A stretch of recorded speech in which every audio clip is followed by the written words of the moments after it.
Welcome to the Ascension Academy podcast, where we talk about all things related to healing, spirituality, and the ascension on planet Earth. I am your host, Lauren Denny. In today's episode, we will be talking about a brand new energy healing system on Earth called the Seraphim Rose Pyramid System. It is profound. And I have channeled that it is the most powerful healing system to ever come to Earth. Again, that's just what I've been hearing. But so we're going to learn about it today. And it is my pleasure to introduce Liz Ann Fischer, teacher of the Seraphim Rose Pyramid System and Seraphic Wisdom. She has been an energy healing practitioner and teacher for 25 years. Welcome, Liz Ann. Hello, nice to be here, Lauren. Thank you so much. Thank you. Thank you. So, Liz Ann, what is this system and how is it unique? Well, let's see if I can put that concisely. It has a long title, Seraphim Rose Pyramid System for Soul Realization and Full Embodiment. There you go. There it is. Yes. This is the book. That's a picture of Andalithar, the Andromedan being that brought it to me. And it is basically a personal meditation system because all change in the world starts with one heart, one human, and we go from there. And this system allows us, to bring together all of our many soul aspects, to have them cleared, healed, and reunited and reharmonized within our being. So we are totally an active and sovereign soul that we can then go on and help the world, essentially.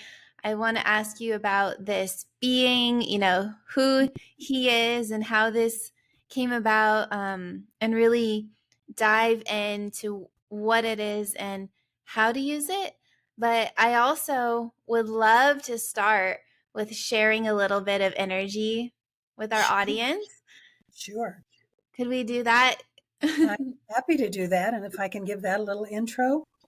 Yes. Within this system, it's all built around a unique pyramid, the angles of which were channeled by me from Andalithar to speak to the needs of the people of this time, speak to our frequencies, I should say. We often think of Giza as the touchstone, but this one is for our time, our people, and the evolving earth energies. And they're all activated by what's called the master symbol. And the master symbol I will show, and I will activate it, and that will allow you to be part of that energy. That energy will come out to you. And I will also use one of the other 11 symbols that address different aspects of our being. And we'll use the one that's called the pyramid pill. A very sophisticated name, but every time I try to change it, everybody fusses at me. So I'm happy to do that. So if you guys are tuning in and watching this, we're sharing this energy with you guys. So just take a deep breath and enjoy and receive the energy. One thing I love about this system is you don't have to do anything. You're just a receiver. Well, you just activate them through your intention, and she teaches you how to do it in the book. And then the pyramids work on you. It's such a blessing. So just sit back and enjoy and relax as Liz Ann gives you a little preview. Yes, I would say just be prepared to receive.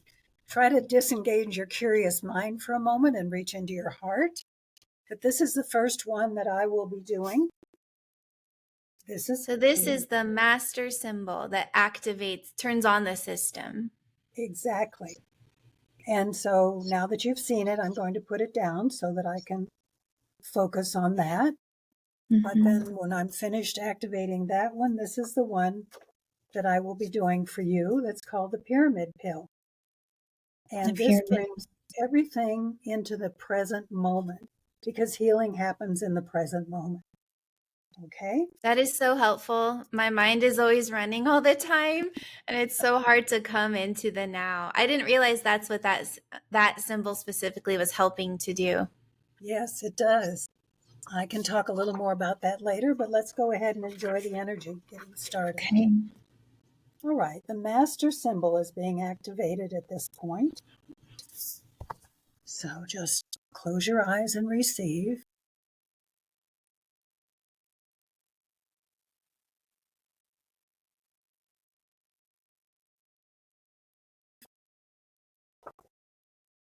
And the pyramid pill is being activated now.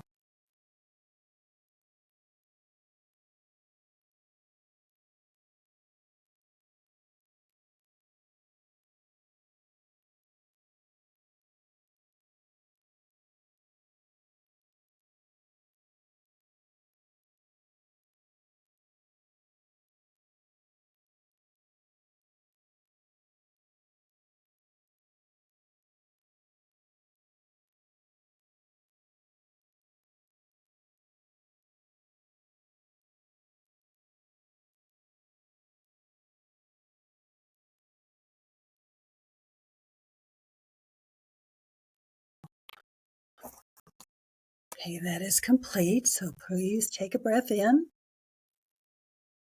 and just kind of bask for a moment and open your eyes and come back to the present moment when you're ready.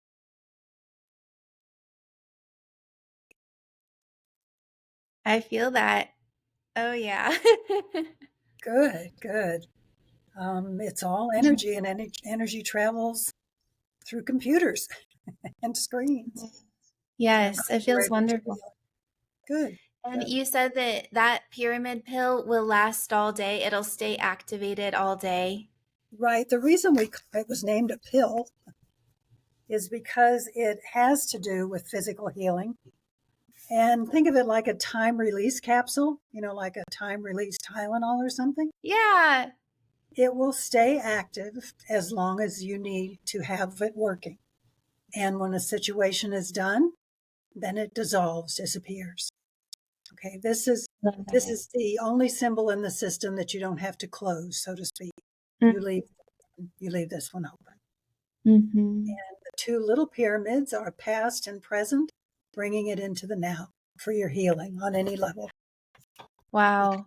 Because this works from your teeny tiny quark self all the way out to your many cosmic beings. It Wow. works on all of that. Yes, this is incredible. I feel so blissful and high right now just from that short little activation. Wonderful, wonderful.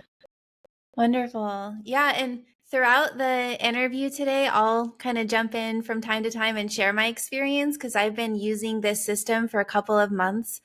And as an energy healer, I just find it absolutely incredible. Like how just all of the different functions that it can do and how powerful it is, how thorough it is, and also that you just activate them and they work on you. And it's such a blessing because as an energy healer, I'm always working on other people or I do a lot of self healing work. And it feels so nourishing to just sit back and relax, have a little quiet time, activate a pyramid, and feel it healing me. It's so wonderful to just receive. That's one thing I love about it. Well, that is just really something that's unique to this. And of course, you can set your intention, but the wisdom of the high frequency of this system really is beyond our understanding. It's Yeah, very wonderful. So, Lizanne, I want to ask you how this all came about because you are the channel of this new system, this new profound system to Earth. So, I'd love to hear a little bit about your earlier, experiences with energy work before this came about and kind of your career up until then. And then I would love to just dive in and hear the whole story about how this system came through to you. absolutely it's very exciting and very totally completely humbling. And it started, I guess, with me as a child, and I was very intuitive, and I talked and would know where we were going to move and those kinds of everyday things, and talk to my Mhm. imaginary friends like children do. Um, but when I think I got a little bit older, and my dad was a Marine, and I started talking about where we would move and what it would look like, it really made my parents frightened. And Mhm. they wouldn't let me talk about anything. I was to Oh. have no imaginary friends. I was not to do a thing. And I went completely underground being within. And I just didn't do anything with it. It wasn't safe. And I guess Yeah. about midnight, and I think that comes from my parents wanting to keep me safe because my mother's mother was a psychic. And it Mm. was a time of, I don't know if any of you are familiar with the KKK. And this was in Pennsylvania. And she was somebody that people would come to during World War II and ask what happened to their son or husband. And so it was scary to a lot of people, and they had some ugly things happen. And so my mother, I'm sure, was afraid and didn't want anything to happen to me. Mhm. So So they, did the KKK go after psychics? oh yeah, yeah, yeah. I've never heard that before. Oh my God. Would Well, they kill them or they just no, they ruffle would them just up or? harass. They would just harass so that you would stop doing Oh. your work. And they were, only approved of certain religions, and everything else was not approved of by this group of people. And they were very powerful. Well, we don't need a history lesson per se, but back in the 20s, it was actually almost a political party. It was throughout the nation. But luckily, things shift, things evolve. Yeah. And when I got to middle school, I started hearing and seeing again. I would know who was coming around the corner and what they were going to say, Mhm. and seeing all kinds of other things. And they were all Yeah. very positive, and they were always right. Mm. And I think the fact that they were always right frightened me because Yeah. I didn't want to see anything that was ugly or that was harmful or negative. Mhm. And so I didn't know the source of these. I had no intellectual thoughts about it. It just kind of happened. And so I said, okay, I'm done. Don't Yeah. talk to me anymore. Yeah. Go away. Go away. And I was talking to something out there because that wasn't me. And that Mhm. was all well and good. These things are honored by our honor our free will. Yeah. And so then nothing else happened for a long time. And did the normal life things, went to college, got a job, got married, had 3 children, Mhm. and moved to Oh. Atlanta. And in Atlanta, Spirit got my attention again. Oh, they came back. Yeah, they did. They give us more than one chance if it's on our true path. Mhm. Luckily, or none of this would have happened. Yeah. But it was really, I'll tell you a quick version of the story of what got my attention. I was married to a man who moved us a lot.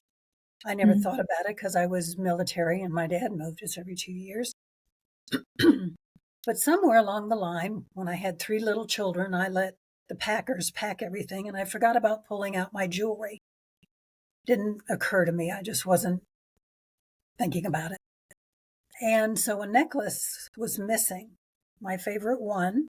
My mother had given it to me. It was gold and pearls. And so, and I used to keep, I must have been obsessive, must have been an OCD then, because I kept Mhm. jewelry in little boxes in a bay that Aw. were locked.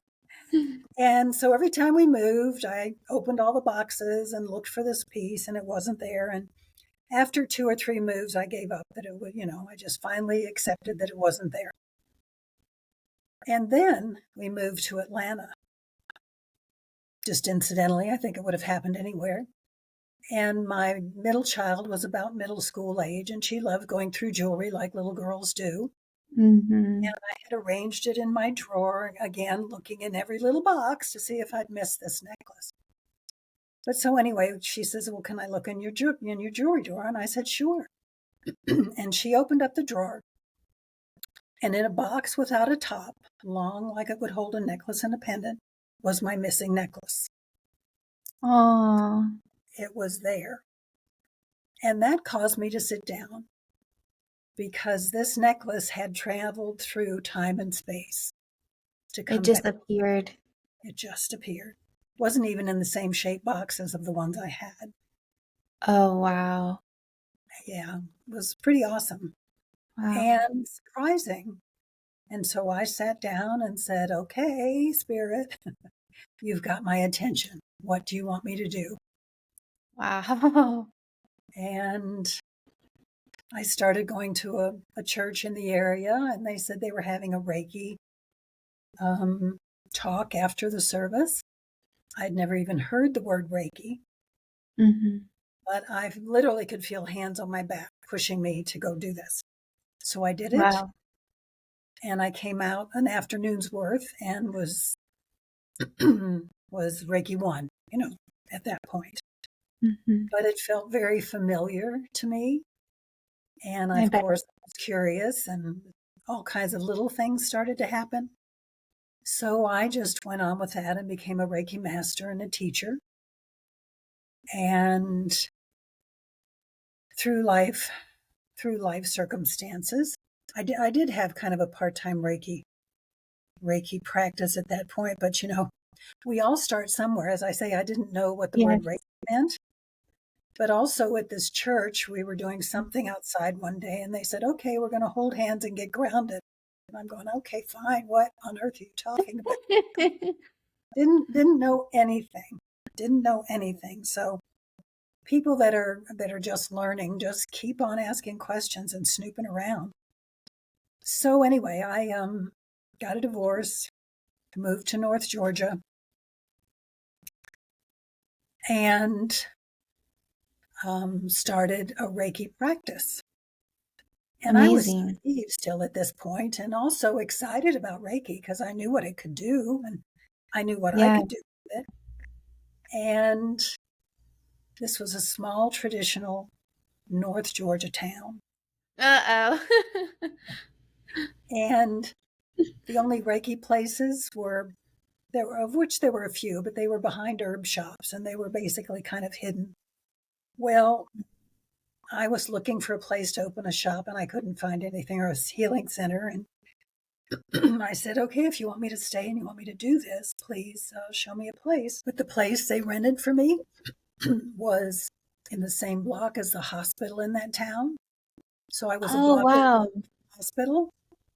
Wow. And I put out a sign that said Reiki Cool. and started teaching and had a practice. Did you get So, a lot of people from the hospital? um, well, I had a lot of doctors, or a few Mm. doctors that I worked with, and one actually did a cancer retreat, and I was the Reiki practitioner for them. How And cool. it all just kind of happened in the way that it's supposed to. So even if Yes. something looks crazy and that we're not comfortable, just do it anyway. Your guides are there and protecting you. Yeah. Reiki got brought into my life in a similar fashion where Uh-huh. I feel like I'd heard the word Reiki, like several times, and it kind of piqued my interest. And then I had a work friend that drug me along. She said, hey, let's go to this place. They're doing like free 10-minute Reiki. I was like, okay, I've heard of that. I don't know what it is, but I've heard the word before. And I went, and without talking to me, I just laid down and they went right to where I had all my aches and pains. Yes. And I was like, oh my God, how did they know? It just blew my mind. And at the time, like as an engineer, I was like, how does this work? How can they know? She just knew. She just knew where to go without talking to me. Um, so I knew there was something there. And then same with you, just okay, Reiki 1, okay, got to do Reiki 2. And I stopped at my Reiki 2, but started doing other modalities. But I feel like people like on this path, like Reiki will just find you, or whatever modality will just find you in the beginning. Yeah. That's because it's all energy. That's how they Yeah. know. And as you know now, that's you just tune into that and you're sensitive, but people are drawn to whatever it is they're supposed to be learning. So it's very exciting. It's very exciting. Yeah.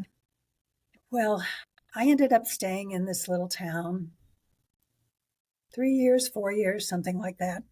And I had a habit of every morning doing quiet time, writing, doing some prayers, and then just writing whatever came in. And I would often ask a question and then let it go. Mm. You can't sit there and try to figure it out. You ask a Nope. question and you let it go. And one morning, I didn't ask a question, but I wrote, kind of like someone had my hand, move to Denver. Oh Which my is, God. and I went, and I said, no, it's too Yeah, I cold. would have been scared. Well, I said, no, it's too cold. I don't Too like cold. cold. And, and so they let it go. They let it go. And I kept on teaching Reiki, and I had a healing center with some massage therapists and other modalities in there. We did classes and everything, and I'm still in my habit of doing morning quiet time and prayers and writing. And so this time, this is literally a year later, and I'd forgotten all about moving to Denver. This little town Yeah. was nice. And it was like the room was filled with spirits that I could hear. Oh And they my said, God. move to Denver. They get louder if you're not listening. Yes, like a cosmic 2x4, but luckily this was only voiceless. And I could literally hear them. And I said, okay, you've got my attention again. I'm sure they Mhm. laugh at me. I'm such a, I talk to them like they're my best friends. I don't see any separation. Mhm. And so anyway, I came to Denver, looked around for an apartment. It seemed okay. I came again, and it was in the worst and longest winter that Denver had seen in years. Of course. Yeah. But Mm. at the same time, all the pieces were coming together. And I Um, said, okay, fine. So I went back to Georgia and closed my practice, and I moved here. And as I like to say, that's when the magic started, really. wow. Wow. Denver's a very accepting place, but it's very magical as far as energies around here. And I could feel a difference. It was tangible to me. And, but I didn't know anybody, and I wasn't independently wealthy. So I had to get a day job. Mhm. And they directed me exactly where to go. Yeah. And so I started a part-time Reiki practice, and I worked there for about 7 years at my day job. And again, literally feeling the hands on my back, pushing me to leave. So I retired there and was in my little condo doing my morning thing. And I had finished my morning routine, and I got up and was doing, what we all do, make the bed or whatever. And I heard, get paper and pen and sit down and be prepared to write. Uh-oh. Here we go again. And by this time, I'm learning not to, get my 3D self in the way. I'm learning to listen because everything has always just flowed and turned out beautifully. And that's a hard thing, I think, for some people is to trust that happens. Yeah. So by this time, I'd learned through some significant lessons. And I sat down, and all 12 of the symbols came through in one setting. No way. Yeah. My. All 12 of them came through exactly as they were supposed to be, with new angles and everything. And I had never seen anything like this. I'm not an artist, but I Yeah. drew them. And in fact, over time, there's only one that has been a tick, so to speak. Mm. And they all were the same. But I'm looking at these, and they're simplistic. You may remember from the one I showed that they're just an outline that I knew. Mhm. And so it was over the next, that was in 2014. And it was over the next three or 4 years that the information started coming through. And in 2016, I thought I could teach. I mean, I was sensing that the information was done. Yeah. And I don't recall getting a whole lot more after that point, although it continues to this day. But I kept hearing, no, it's not time to teach Not it. time, huh? In divine You have to timing. listen to that. Yeah. And so I listened and I didn't do anything. But then when the calendar turned to 2017, I could feel those hands again. Wow. And so I had my first class in 2017, and it's been marvelous ever since then. And it's evolving. And now there's a book for people to do it, and I'm going to be teaching teachers in the fall. And it is just exciting and incredibly humbling. So you mentioned this being, Andalithar, which is in this picture. Yes. Can you tell us a little bit more about Andalithar and how he is involved in this system?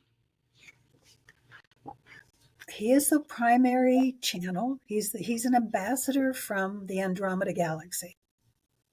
And I had been teaching Seraphic wisdom, so I was familiar with the Seraphim and the level of angel, and that was in my process too. I just forgot to mention it. So I was familiar with off-planet beings, so to speak, comfortable with them. But I had never done anything with Andromeda. However, this being came through, and I didn't see him, but I could clearly hear because I was directed as to what to draw.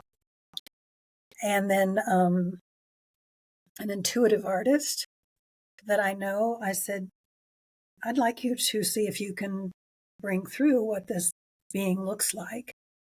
And that is what she drew. And that is what has shown up in my classes, standing behind me. It's really quite a privilege. And I didn't know his. Does he have a physical body, or he's more of a light being right now? He's purely energy. Purely light. Okay. Yes, yes. And, he doesn't have an earthly presence. But Mm-hmm. I also think of him as a representative, like an ambassador from the Mm-hmm. light beings of Andromeda. And Andromedas are teachers. They're healers. They bring new technologies for healing. And us earth beings are used to that. We're always having some new high-tech thing pop into our world. Sure. But this is strictly energetic at a very high frequency, because Andromeda is the 10th dimension. And so this has come through and continues to grow. And probably about a year after I talked, or Andalithar talked to me, there was another being that came through named Seraph Mishaka. And Seraph is a seraphim angel from the high frequency Angelic Realm. I would love to ask you more about that, because I'm not familiar with the different angels, the different levels. Okay. I thought that question might come up. Yeah. There is a realm called the Angelic Realm, that it's kind of a separate world. We have the Earth Kingdom and Gaia, and we the Animal Kingdom, and so this is another kingdom. And humans like hierarchy. Our minds are linear, and so hierarchy helps us relate.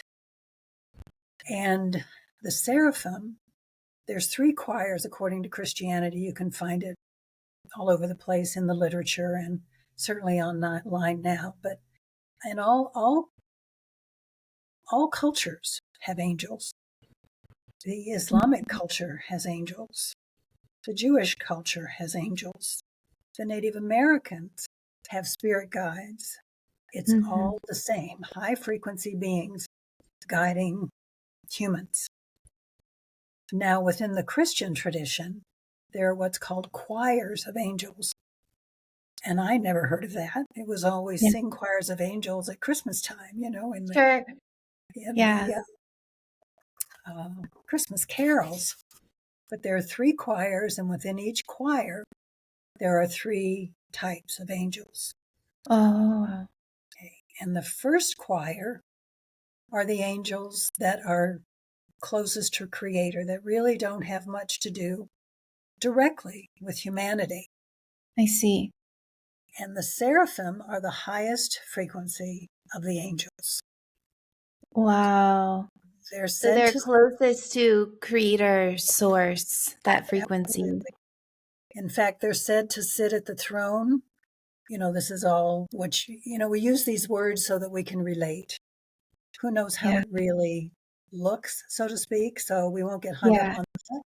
But the creator and source energy, the seraphim are Mm-hmm. right there praising, holy, holy, holy. But the seraphim actually are angels that burn their fire. So within the Wow. Seraphim Rose system, it's perfect because that's where transformation happens, with fire at the center of the pyramid. Mm-hmm. But after the seraphim come the cherubim. I've heard of them. Are those like the little like Cupid? Like we like see like the little baby The Cupid? little Is that? the little Hallmark angels. Uh, Yeah. no, they're very powerful angels. And actually, I think they're described in the New Testament in the Gospel of John. But they have 4 faces. So one face is the face of a man, the other is an ox, the other is a lion, and the other is a vulture. And they are said to guard the way to the tree of life in the Garden of Eden. But it says in Christian art here, I forgot, are depicted as babies with wings for some reason. I don't know why. You know how art evolves. But I Yeah. also forgot to mention that the seraphim have 6 wings. So they Wow. have 2 that cover their eyes, and then wings, and then 2 that cover their feet. I've seen a picture of that. Yes, yes, Yeah. you can find it online. But also, Yeah. if you're in old cathedrals, in the stained glass windows, they're depicted that way.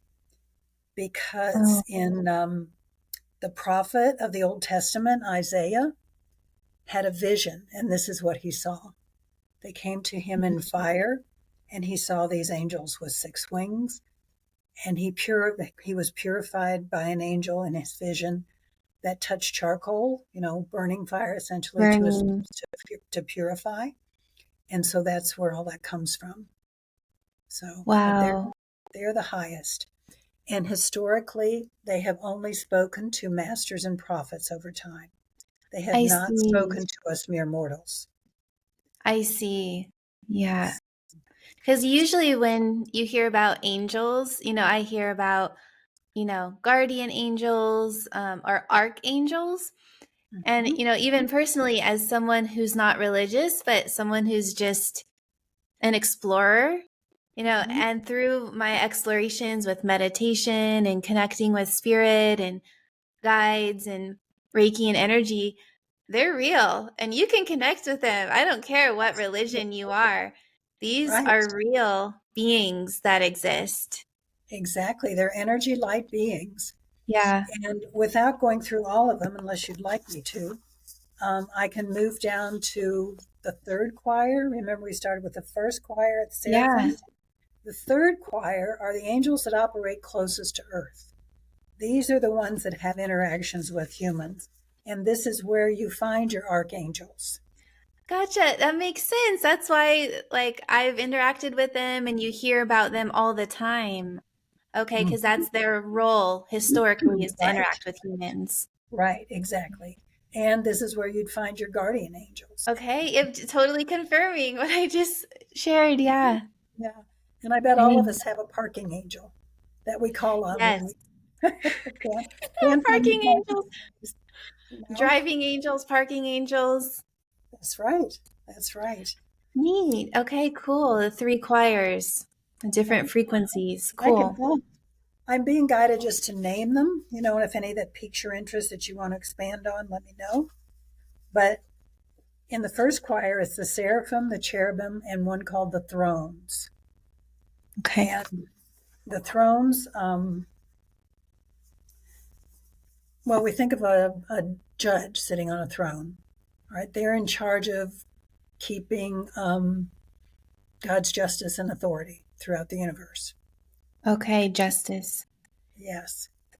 And the second choir, which would be not a step down, it's really just humans and their hierarchy. Because, well, angels Right. are messengers. Let me define an angel to begin with. Angels are messengers, Hmm. and they are messengers, and angels have specific tasks. That's why they've come up with these choirs over time, because this is what people have envisioned, people have seen visions, people have learned that they Yeah. all have tasks. And so the seraphim are charged with directing, kind of ones at the top that direct. Okay. And then these others carry out specific tasks. There's Wow. one in the second choir, there's dominions, virtues, and powers. Never heard And of those ones. yes, they're not ones that we commonly hear of in culture. Hmm. I think you'd have to be a student to really to learn of those. But dominions regulate the duties of the lower angels. The virtues to supervise the movement of heavenly bodies to ensure there's not falling out chaos in the universe. And the powers appear to collaborate with the principles, which is in the third choir. And the principles oversee the rulers and governments of the world. So it's natural that they'd be in the third choir because those are the ones that interact most with humanity. Yeah. So it's the principles, archangels, and angels in the third. And it is said that Archangel Michael is also a seraph. He is a seraphim. Really? I work Yeah. with him a lot. which Really? which is why he is so powerful. So he's Mhm. bringing in high frequency, but he's also able to work with us mortals. So it's Wow. yeah. So How it's wonderful. I yes. think it's wonderful we're having this conversation and like it will lead us into how your specific Seraph Mishaka is involved in this system. But I feel like just talking about this is so important because I have people ask me all the time. They're like, Lauren, what is the difference between angels versus spirit guides, versus crossed over loved ones versus extraterrestrials? Because, there's all these different realms. All different, and we could talk about that probably another time. You mentioned Seraph Mishaka, which puts me back into what I was teaching when this information came through. I was teaching what are called now Seraphic wisdom classes with a particular seraphim angel. A seraph is a singular, named Seraph Adalian. And he brought in some very specific classes, and I was teaching those. Well, that's another thing about how I kind of was tapped. I was chosen to be one of the original 6 teachers in the country to teach those classes, Oh my and gosh. that seraphim energy through. And I was the first, Wow. and I brought it to Denver. So that's another reason I guess I came to Denver. I was Wow. yes, it was Okay. it was quite an honor, and I guess I'm braver than I thought I was. Remember that underground person? You kind of got forced to come out. Yes, and nobody knew what I was talking about. I guess that was in 2013 that started, and the other information came through in 2014. But I would do talks here and there, bookstores, different metaphysical churches, and I would mention the word seraphim, and it was new to me, frankly, because I Yeah. talked in terms of spirit and spirit guides. I Yeah. didn't know hierarchy, and so I spent a lot of time talking just like we are, explaining about this.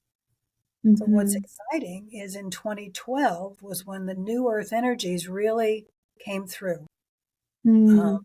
Really the time was right for the change to start, for a serious evolution toward the fifth dimension. And enough humans around the planet had become curious. Like, okay, Yes. what are Yes. these spirit guides? There's got to be more than what I'm seeing in front of me. And so, with so many curious souls, we reached the critical mass number of the seraphim saying, okay, there's enough down there that want to listen to us. We're going to come. Wow. And so that's what happened. And Wow. so in 2010, I think he started channeling. And 2012 was a significant turning point. And you can find that in a lot of metaphysical information as far as that year.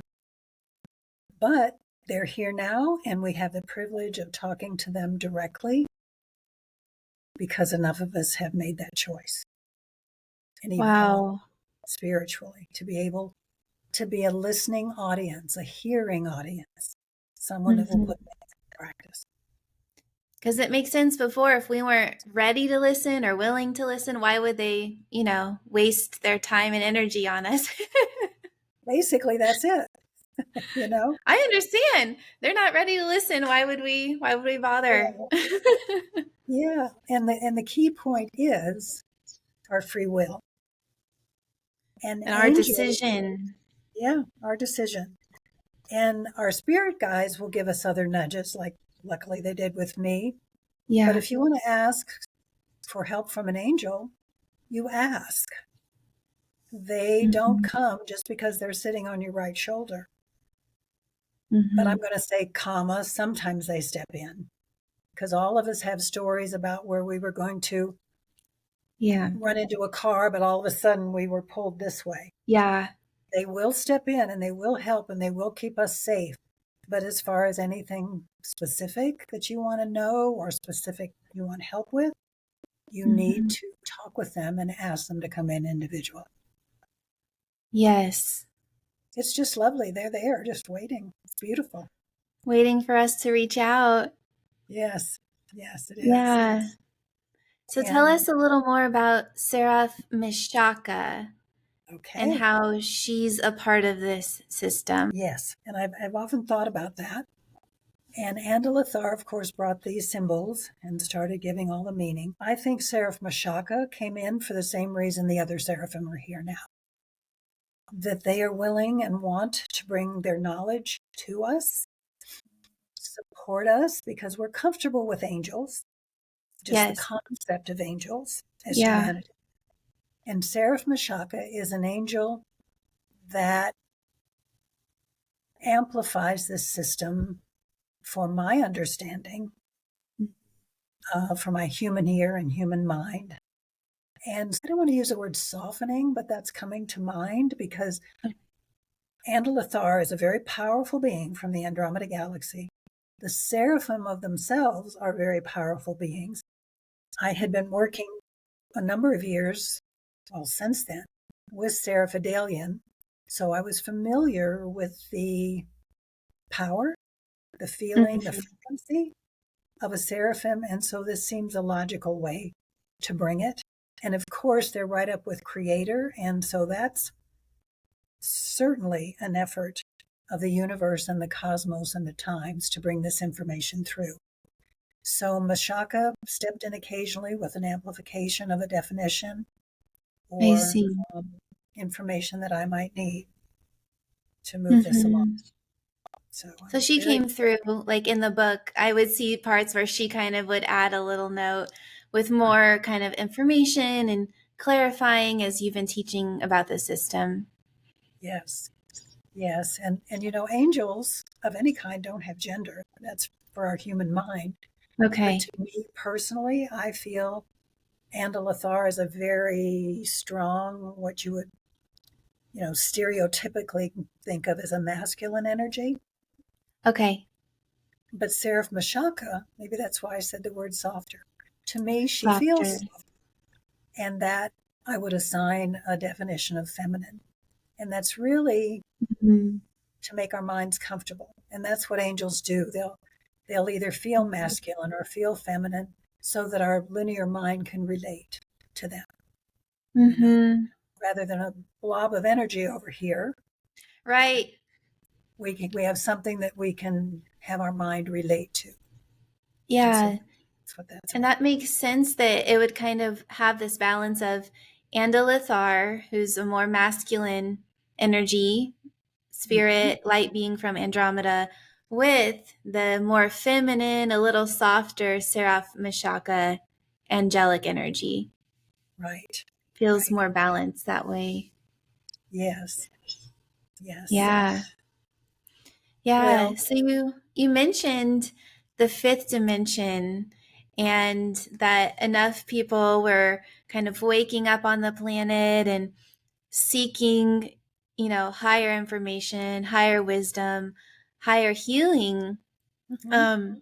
And you mentioned the fifth dimension and that there's enough people on the earth now wanting to transition into the fifth dimension. So could you tell us a little bit more about what the fifth dimension is? Well, going back to the fact that everything is energy, and energy has a frequency. Mm-hmm. If you think of it in terms of an old fashioned radio that you used to dial between the AM frequencies and the FM frequencies, and maybe you can still do that on some of the stuff. Yeah. You had the lower earth based, if you will, frequencies, and the higher, more etheric FMs. And so all of this is frequency. Yeah. And how the fifth dimension is just a higher frequency. The fifth dimension would be the higher frequency because we talk about how we're down here in 3D, Mm-hmm. okay, third dimension. There's a fourth dimension, which is really the collective consciousness, where all ideas of humanity, all experiences, and everything are. And then the fifth dimension is beyond that. So we're striving to get to the fifth dimension, which is a high frequency of love, peace, compassion, all those wonderful things, joy. Mm-hmm. But in order to get there, we have to sort out our part of the fourth dimension. And so that's what self-study is about, because we hold our experiences, we hold our wishes and dreams, we hold our judiciousness to choose if something is a good idea and positive, or maybe not so good and negative. We use our free will and our heart to determine where we want. And we're striving for an understanding of ourselves and being neutral and not affected by all of the chaos that sometimes goes on around us. It's like being the eye in the middle of a hurricane. It's calm, serene. I love that. And you can cope and you can walk through, but you're strong enough that you're not getting bounced around. You're centered. And so that's what we're doing. And as we do that, we advance in what we're calling ascension these days, to go through that, to raise our, again, energy frequency, our personal energy signature, higher and higher. And so this Seraphim Rose Pyramid System is all fifth dimension and beyond, and it gives us tools to raise our personal energy frequency by working with all the different aspects of our soul in all timelines and all dimensions. Wow. I think that's one thing that makes it so unique, is how far reaching it is, like you said, into our other aspects of self, into all of our timelines, into all of our dimensions. Yeah, and thank you for clarifying about, the fifth dimension and the ascension on the earth. And it's actually, it's simple. Everything is energy. And even us, it looks like we're physical, but our bodies are made of particles that are vibrating and moving. And you can measure it. We all have a frequency. The earth has a frequency. And collectively, and again, it's measurable, collectively, we're all increasing our frequency. And people will be like, oh, what does that mean? We're increasing our frequency. Well, different emotions have literally different frequencies. And you can look up charts of this where lower emotions like fear. I think fear is one of the lowest ones. It has a denser wavelength. It literally vibrates slower. You move up a little bit, there's anger, revenge, And then finally you get into discontentment, boredom, you have some middle ones, and like shame. And then you'll get up into higher and higher frequencies like compassion, trust, love, joy, those kind of things. So these are measurable Yes. frequencies. And everything we feel, we put off a frequency. Everything we say puts off a frequency. And so together, collectively on our planet, we're through this time of what's called ascension, where we're moving and embodying these higher frequencies. And so I'd love to hear more now about this system. How can this help us to raise our frequency? Okay, these are very energetic tools, as we've mentioned, and in your reading, and maybe some of the people that are listening to this have heard of the statement, know thyself. It's ancient Hermetic wisdom. It used to be above door frames, with the Greeks and everything, and know Oh, was thyself. it? Cool. And what that means is that nothing's going to change or happen without us knowing ourselves, which also says one person is very, very important. Very important. But a lot of us don't think that as we come into life and as we go through life. We don't feel that we are so important. So Yeah, or we think everything's happening to us, it's out of our control. We can't make a difference. Who are we to want to change the world? We're not right, important. I'm just one person. So this exactly. yeah, this you're putting the power back and saying, no, you are important. You can make a difference and change the world. Okay, I keep having the words love and fear pop in that I'm supposed to say a little bit about it, and it touches on what you've said. That chart, which people can look up. But in my mind, there's two operatives. There's love and fear. And if you just move into your heart a second and think about the word love, I bet you can sense that feeling going out 360 all the way around you. Yeah, it feels It's expansive. very Mm-hmm. expansive. Well, let's experiment. Go into your heart and think of the word fear. Feels like a contraction in my entire body, not even just my heart. I just feel my whole body kind of shrinking in.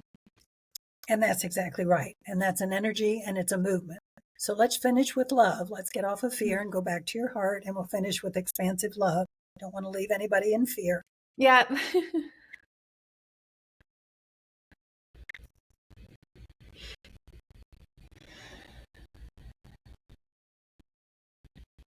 Okay, good. Wow, it's that quick. You can shift back and forth. Yes. And that's a very tangible example of where we want to be, because you can feel it in your body. Our body is the barometer and a temple. We've touched a little, if I might start with the name and define those terms. Seraphim, I think we've talked about. Yes, Seraphim we've talked about. The next word in the title of the system, I'm not doing the book title, the next term is rose. And the reason, I asked Andalithar, I said, why rose? And rose is included in this because it is the highest frequency flower. It vibrates itself at a very high frequency. And within this I will system, say, can I interject? I was working in a garden last year, and so I was working with a lot of different medicinal herbs, and I worked with Rose for hours pulling Rose, and Rose kept telling me, I'm the most high vibrational flower. And I said, do I believe this? Is it really the most high vibrational? It said yes, and I couldn't get that statement out of my mind. So the universe put this in front of me so I can share. From my direct experience with Rose, it is. Well, excellent. I'm so glad to hear that. The Rose was telling me that it's specifically for the heart chakra. I mean, it works on our whole energy system, but that it's fantastic for heart and heartbreak and just healing that energy center there. Right. And within this system, it forms a chalice. If you think of the shape of a rose, it forms a chalice that is up here, so that the energies coming in to the pyramid come in through the rose. It Oh. captures and it brings the energies in through the capstone of the pyramid into the center for change. Oh, wow. It comes in through a rose. Mm-hmm. Oh, okay. And again, guys, we're all talking energetic. So when I haven't been able to see the rose, but when I'm working with this system and I close my eyes, I can actually feel the structure of the pyramids. So guys, we're not talking physical, but an energetic frequency, that there actually is an energetic rose at the top of these pyramids that you sit in. That is so wonderful. So the energy is funneled in through a rose. Exactly. Exactly. It's beautiful. So it's seraphim and then rose and then pyramid. And the pyramid of this has an angle of 62 degrees, which is different than Gaza. And I go into this a little in the book, and you can look that up. But the reason it's a pyramid is this is a very, very efficient way of communication and of enhancement. Oh, okay. Pyramids have been used throughout, dare I say, the multiverse. There's many, many pyramids on Earth that are underground that we don't know about yet, and they're everywhere. And so the pyramid is a very effective means of communication cosmically, but also, perhaps in Native American cultures, and this is just what I'm seeing, who knows if it's absolute, but because there's lots of pyramids, think of the mounds that are Yes. shaped like this. You could light Yes. a fire on the top of that pyramid and light another, and it would be seen for miles and miles and miles. So even on the earth plane, it can be used that way as Even on communication. our physical plane, yeah, for communication. But you're right, this is all energetic. And the last word in the first part is called system. And it is a system because that is parts and pieces that work together for an end result. And so that's what this system is. They all work together. You had an experience of the master symbol that turns it on. That's like the judge that says, okay, here we go. Because all of these symbols, you've already mentioned that you don't have to do much, that they understand. All of these symbols, of which there are a total of 12, have an intelligence of their own. Yes. And that was, I think, intellectually the hardest part for me to wrap my head around. Like, how could that know what it is? But it does. Again, because it's frequency. It's the frequency of that symbol matching your personal energy frequency and communicating through the pyramid. And so Yes, I that's experienced that too, working with them, that each one of these pyramids, it's like it's alive and it's conscious and it has an intelligence of its own, which is so, it just, it blows your mind. But I experience it when they work on me, and it's like they'll talk to me, and I don't know if the talking is the pyramid itself or if it's, the angel and the light being, or maybe it's a combination of all three. But, they'll give me wisdom and they'll calm me down, and then I'll just feel this, the pyramid come over me, start working my energy, and I can feel the intelligence and the aliveness and the consciousness as it's working on me. It's brilliant. Well, that's the blessing that we have with this system. And it works on, from, as I said, our teeny tiniest little quark particle to all our soul parts out there in the universe. And thanks for sharing that. That's wonderful to hear. Yeah. The next word is soul realization. Like what in the world is that? Yeah. What does that mean? Well, what we think of as a soul, we think of it as being right here. Our soul is right here. And of course it is, but it is also lots of other places. If we think of ourselves in terms, our physical body and this person, We think that we're a daughter, a sister, a wife, an employee, a student. We have all kinds of different hats and titles that we wear. And it's the same with our soul. Our soul can be in many places at once, just like all the archangels we talk to.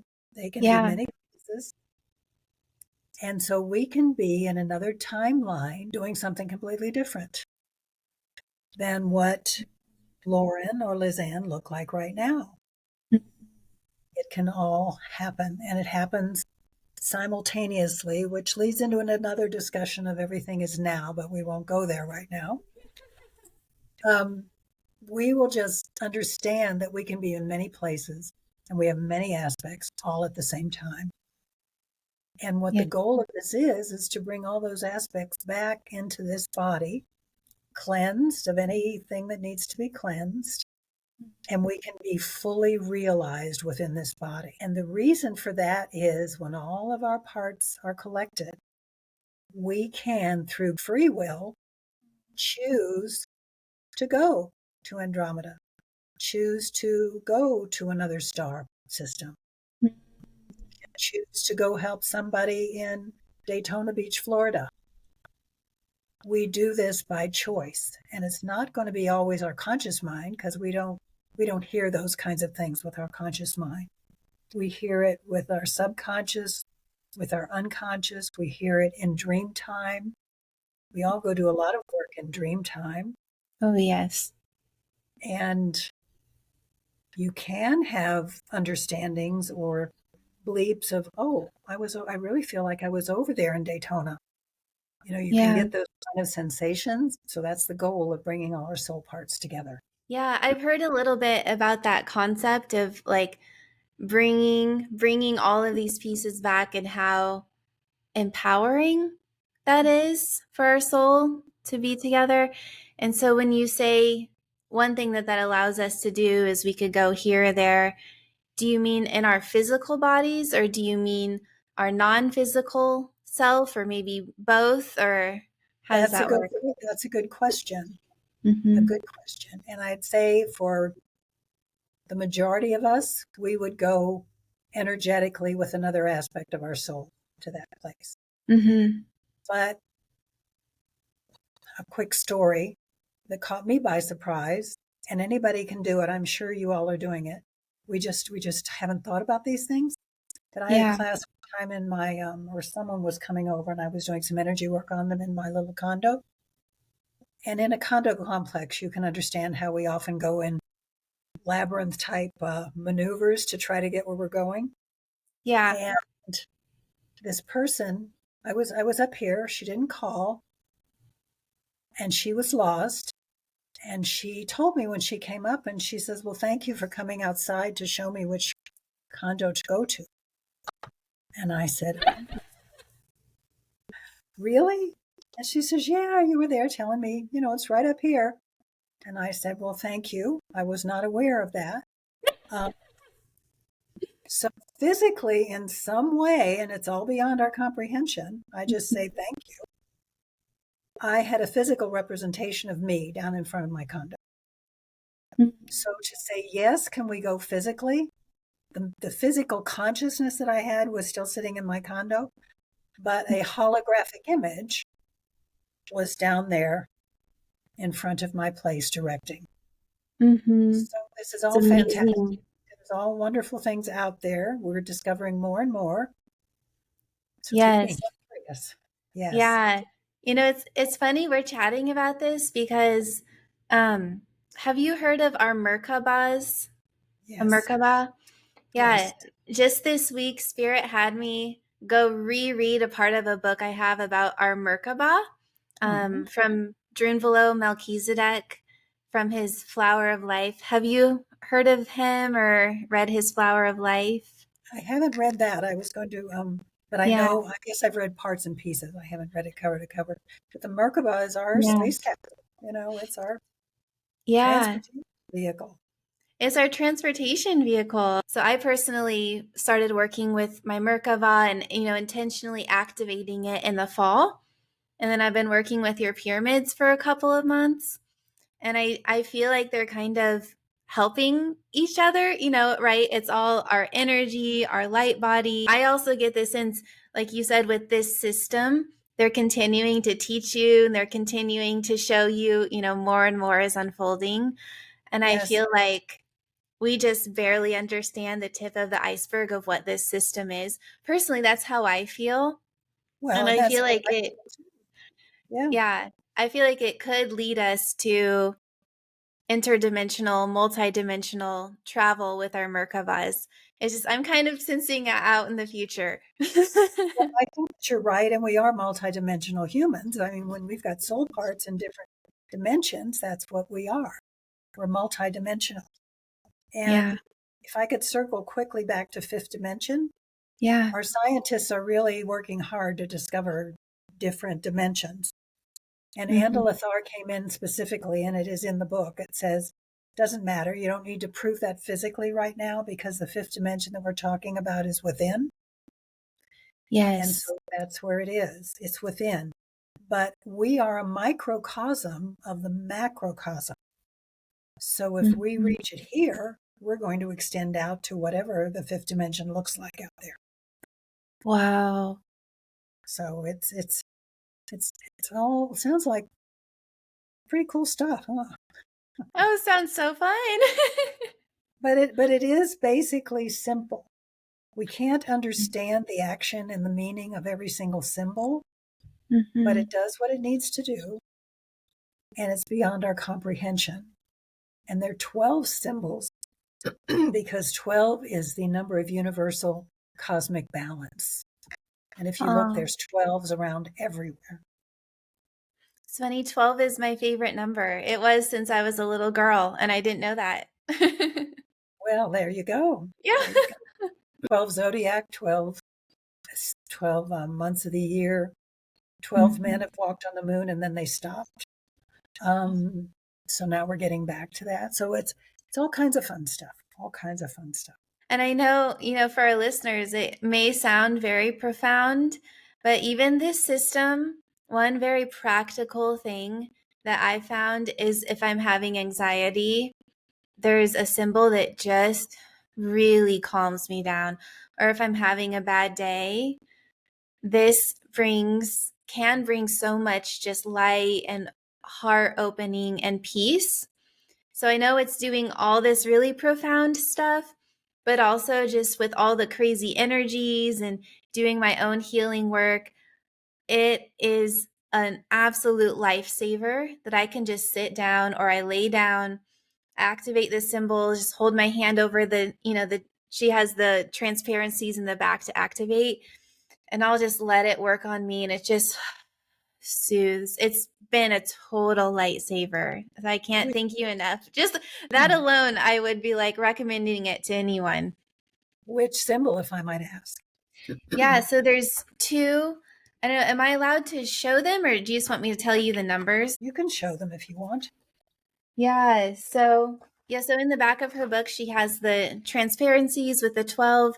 And once you learn how to use them, you just kind of sit in a meditation or quiet time and you just put your hand over it, or even just with your intention activates them. So um this is one. Is this The called the river? river? Or Yes, it's the you see river. there's like fingerprints all over. This one is so soothing to me.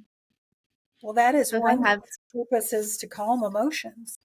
And the blue line represents water, which also represents emotions. And you can just kind of float on the top of an ocean and just be relaxed and wonderful. I'm glad you're having that experience with it because they are yeah, simple and they address different aspects of whether it's our soul and our physical body and just our emotional fields, mental fields, our complete being. everything. The Hmm. other one that I love if I'm feeling anxious or sad is, it's kind of hard to see. Oh, there you go. Is this one, number 12. Oh, yes, that's a big hug, divine hug. Feels like a big hug of light. Uh huh. Yes. Yeah, so those are kind of my two favorite go-tos. And again, as someone who is an energy healer, and I've studied dozens and dozens and dozens of different healing modalities, it's just so soothing and so impactful. And I feel like it helps me more than almost any other modality in a time of need where I'm like really anxious, really stressed, really sad. It's just right there, and it always makes me feel better. I don't have to do anything but lay there, sit there. It's an energetic cure, so to speak. You don't have somebody doesn't have to go pop a Xanax or whatever, which is detrimental to the human body and everything. And you do this energetically, and it's quick and simple. And I'm so appreciate your success and your stories with that.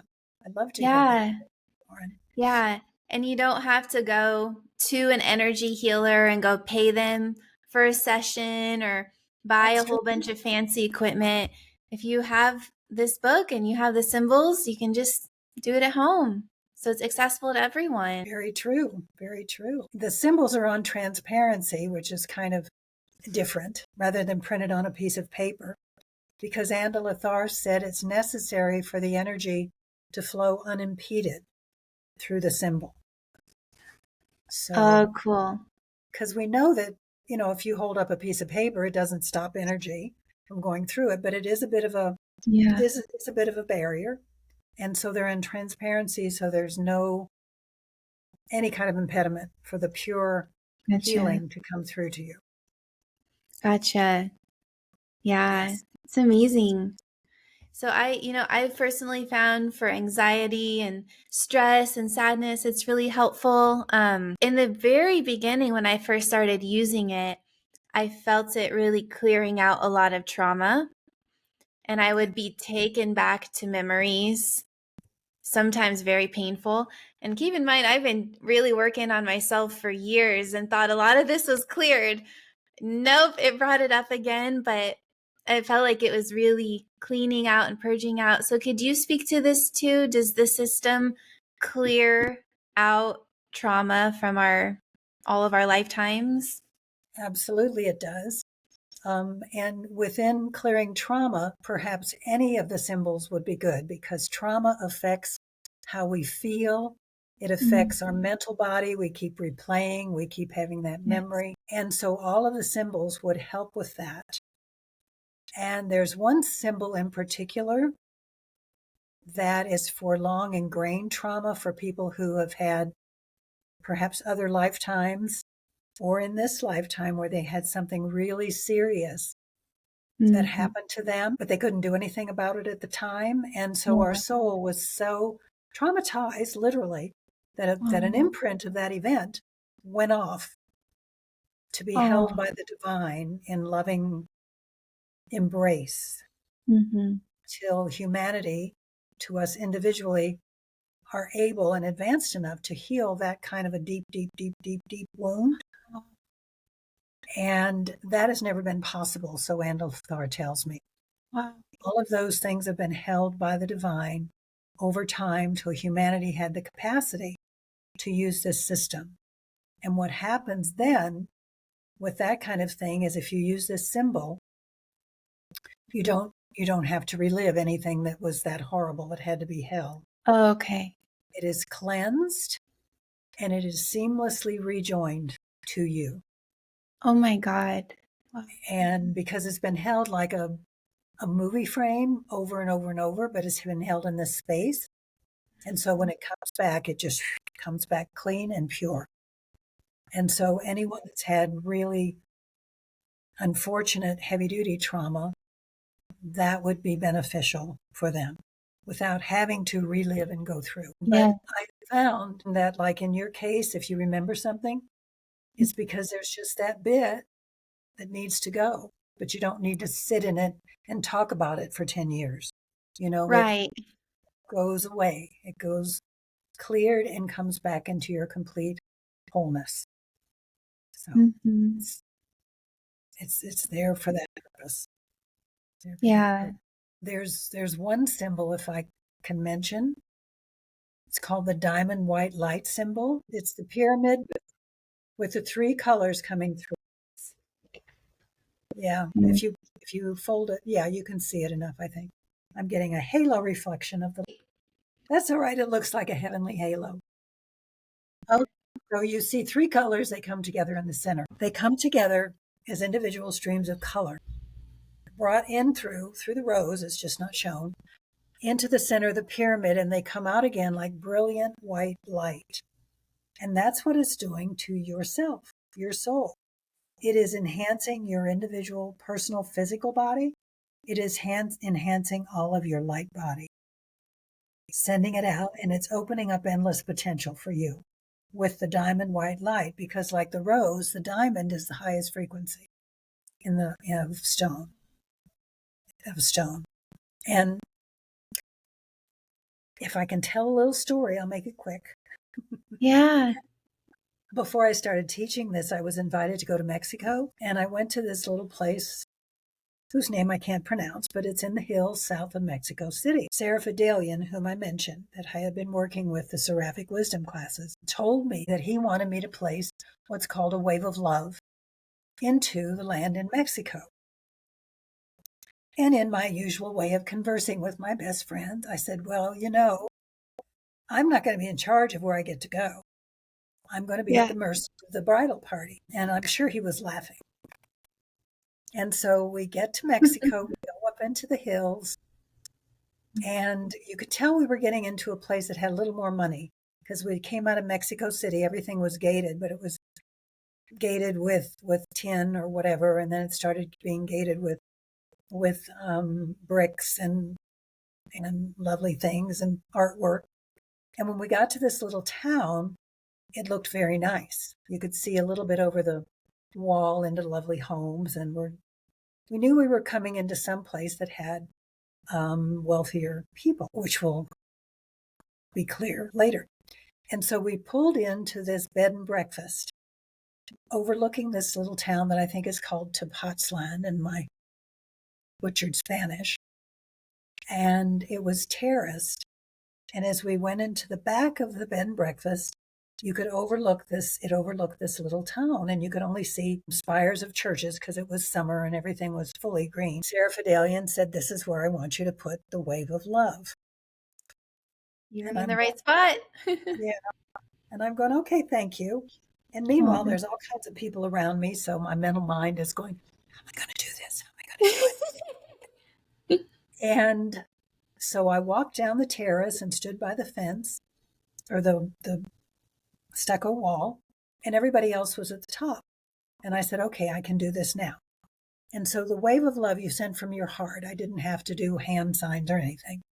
So I just centered myself and sent out a wave of love. And as I could feel that wave of love leaving me, I could literally see with my physical eyes that diamond white light symbol descending and joining with the wave of love, going into the earth, and it blasted out in brilliant white light. Wow. And I'm sure if someone took a picture of me, I was standing there with my mouth hanging open. Because I've never really seen these signs with my visible eyes other than what I've drawn. I haven't seen them in action, so to speak. And I stood there and I was amazed. But it was an enormous confirmation because it was the healing energy of Seraph Adalian working with humans. It was Seraph Mishaka, and it was Andalithar showing that symbol works with the other waves and also does earth healing. That's what that was about. It was earth healing to enliven a whole range of crystalline cities. If you look at a mech, it really confirmed the intent of this whole system to work with earth energies, to work with the high seraphim energies, to work with the high energy technology of the Andromedans, bringing it all together for our benefit and making it easy to use, And that was a really cool place.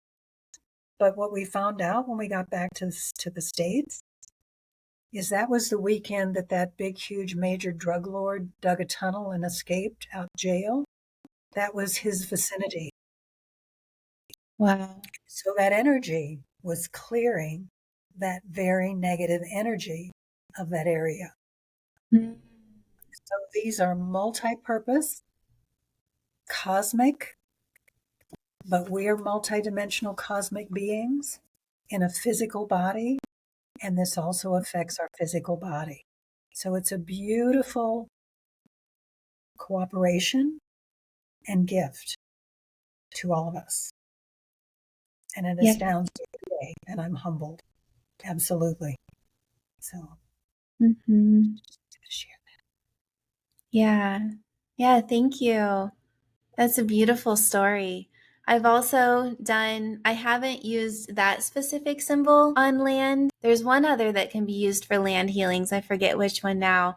Is it the master symbol that you can put on land? Yes, the master symbol not only is within us when you have an attunement, so you permanently carry that, and an attunement is necessary, but you can put it over places of discord, human unrest, like wars and indecision and pollution. You can place it, and you just draw it visually, but I like to use my hands. And you draw the energy one time, and that energy stays there. And what that does, it's a beacon of light. It is a cosmic beacon of light that sends out that communication symbol, just like pyramids do. Send it out to other light beings in the universe that says, okay, we could use a little input here. How about coming and doing what is appropriate for the area or for the person? And it just really helps connect us to the cosmos beautifully. Well, this is so, so, so beautiful. I feel so fortunate to have found it. And I feel like it found me at the perfect time. These things always come. Spirit knows exactly when we need it. So I feel so fortunate and absolutely recommend it to anyone. I'll leave Liz Ann's new website below so you can check it out. You can order the book online. So it sounds like you also have more classes coming up and more trainings. Are those available online too? I will be putting together Zoom classes. The website is new because the book only came into print in February or March. And so it's all under development, so there will be more content. But I will be doing classes online for people who bought the book that want more in-depth or a broader instruction. And I'm going to be teaching other teachers in the fall. And so all of these online things will be rolling out in the fall. I would like to say that in the book, there is an attunement to connect you with Andalithar and the symbols so that you can take advantage of them.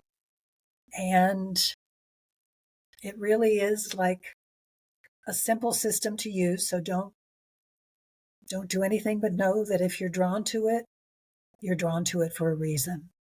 Don't get your mind involved too much. Go to your heart. Wonderful advice. Follow your heart. Yeah, if you're watching this video, you're probably one of those people that's drawn to it. So if you watch this far, especially, Yes. yeah, Yes. check it So I out. appreciate it. And my email is on the website. If anybody has further questions or if I can help in any way, I'm glad to do that. Wonderful. And I'll leave her contact info and email as well in the description below. So thank you. Thank you. I'm Thank honored. you, Liz Ann.